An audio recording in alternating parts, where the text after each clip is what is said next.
Ya. Kasus timah yang merugikan negara ratusan triliun rupiah ini memasuki babak baru. Bahkan kali ini sejumlah nama pun muncul kembali dan juga kerugian yang ditimbulkan ternyata lebih banyak lagi. Dari sebelumnya di angka begitu 271 sekarang di 300 triliun rupiah. Seperti apa update-nya? Babak baru temuan kasus timah ini selengkapnya akan kita ulas bersama dalam babak baru kasus timah Republik Indonesia atau RI rugi 300 triliun rupiah.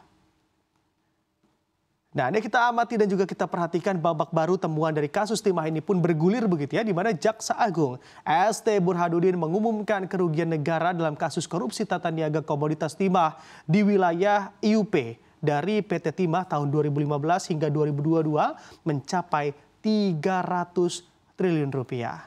Jumlah tersebut bertambah dari dugaan awal yakni sebesar 271 triliun rupiah saja uang haram dalam kasus korupsi ini. Nah, mengapa? Pertanyaannya mengapa? Jumlahnya ternyata lebih besar dari sebelumnya.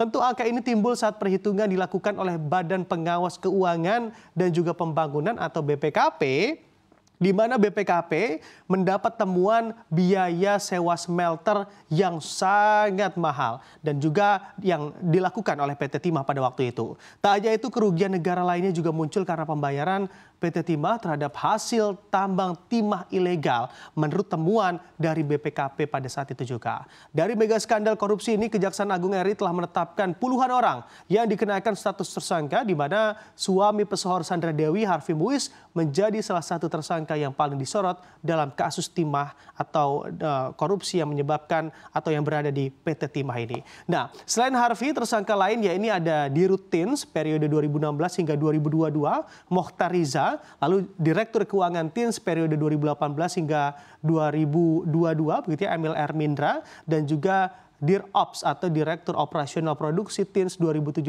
hingga 2021 Alwin Albar. Lalu ada siapa lagi pejabat pemerintah yang juga ternyata ikut terseret dalam kasus haram ini? Kita lihat di slide selanjutnya. Nah, ada kita amati update-nya begitu ya, terbaru Kejagung RI menetapkan mantan Dirjen Minerba Kementerian SDM Bambang Gatot Arjono atau yang biasa disebut BGA menjadi tersangka baru di kasus dugaan korupsi PT Timah. Nah, di sini memang Kejagung menduga BGA memiliki peran di belakang layar atau di balik layar dalam kasus Timah ini. Nah, Direktur Penyidikan Jaksa Agung Muda Bidang Tindak Pidana Khusus Kejagung Kuntadi mengatakan bahwa BGA diduga mengubah rencana kerja dan juga anggaran biaya atau RKAB. Nah, di sini pada kegiatan usaha pertambangan mineral dan juga batu bara di tahun 2019 lalu, dirinya diduga menambah jumlah RKAB dari 30.217 metrik ton menjadi bertambah 2 kali lipat di angka 68.300 metrik ton.